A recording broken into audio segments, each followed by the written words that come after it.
पिछले 24 घंटों में जो भी दुनिया भर में मेजर डेवलपमेंट्स हुई हैं, जो भी टॉप अपडेट्स निकल कर आ रही हैं, हम इसी एक वीडियो में कवर करेंगे। सबसे पहली अपडेट भारत और कनाडा को लेकर आ रही है। भारत की सरकार के आदेश के बाद अपने 41 डिप्लोमेट्स को भारत से वापस बुलाने के बाद अब कनाडा की सरकार ने भारत के खिलाफ एक बहुत ही बड़ा एक्शन लिया है।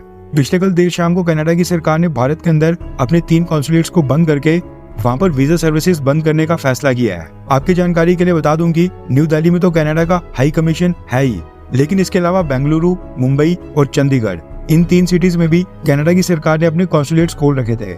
अब इन तीनों कॉन्सुलेट्स में भारत के लोगों को वीजा सर्विसेज नहीं दी जाएंगी। हालांकि न्यू दिल्ली में स्थित कनाडा का जो हाई कमीशन है वो पहले की तरह काम करता रहेगा। इस वजह से अब बेंगलुरु, मुंबई और चंडीगढ़ का सारा वर्कलोड न्यू दिल्ली वाले कनाडा के हाई कमीशन को देखना पड़ेगा, जिस वजह से वीजा प्रोसेसिंग टाइम बढ़ेगा और भारत के लोगों को कनाडा का वीजा समय के ऊपर नहीं मिल पाएगा और इसमें और भी देरी होगी।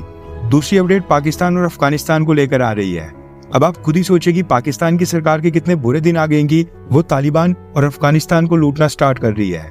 आपको भी पता होगा कि अफगानिस्तान एक लैंडलॉक्ड कंट्री है, समुद्र के साथ उनकी कोई भी बाउंड्री नहीं लगती है, जिस वजह से अफगानिस्तान समुद्र से होने वाले ट्रेड, इंपोर्ट्स और एक्सपोर्ट्स के लिए पाकिस्तान और ईरान की मदद लेता है।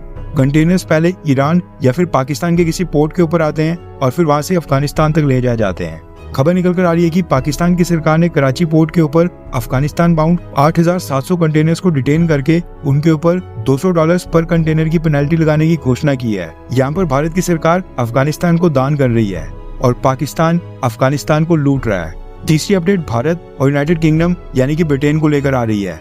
भारत में जो इस समय one day international cricket world cup चल रहा है, उसके शेड्यूल के तहत 29 अक्टूबर को लखनऊ क्रिकेट स्टेडियम में भारत और इंग्लैंड के बीच एक मैच होना है। रिपोर्ट्स के मुताबिक ब्रिटेन के प्राइम मिनिस्टर ऋषि सुनक इस मैच को देखने के लिए भारत आ सकते हैं। मैच के दौरान कुछ समय के लिए वो स्टेडियम में भारत के प्राइम मिनिस्टर नरेंद्र मोदी जी के साथ कुछ घंटे ग्राउंड पर होंगे। अभी इस विजिट को लेकर तैयारियां चल रही हैं और हो सकता है कि ब्रिटेन और भारत के बीच इसी विजिट के दौरान फ्री ट्रेड एग्रीमेंट भी साइन हो जाए, जिसकी फाइनल टॉक्स के लिए भारत की सरकार ने एक टीम पिछले कल यूनाइटेड किंगडम भेज दी है। चौथी अपडेट अमेरिका और इजराइल से संबंधित आ रही है। जैसा कि हमको पता है कि 7 अक्टूबर को जो हमास ने इजराइल के ऊपर हमला किया था, उस समय हमास ने कई सारे लोगों को बंदी बनाकर किडनैप करके गाजा पट्टी के ऊपर ले लिया था। इजराइल की सरकार के मुताबिक हमास ने टोटल 203 लोगों को होस्टेज बनाया है, जिसमें न सिर्फ इजराइल के नागरिक हैं बल्कि दुनिया भर के अलग अलग देशों के लोग हैं।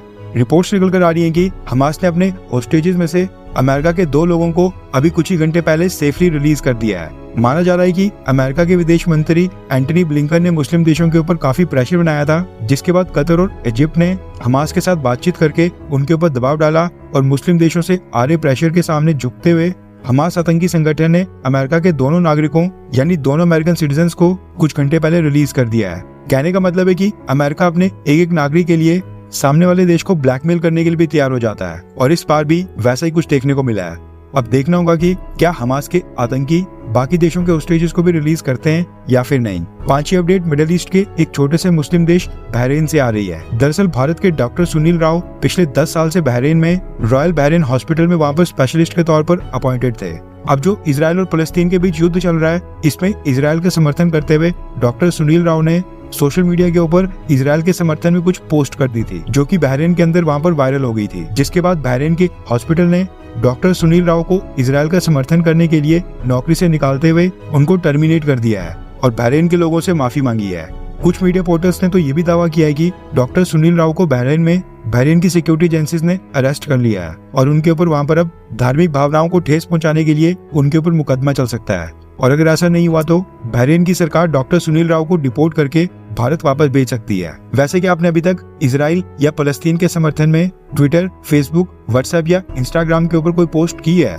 हाँ या फिर ना? नीचे कमेंट करके अपनी राय जरूर बताएं।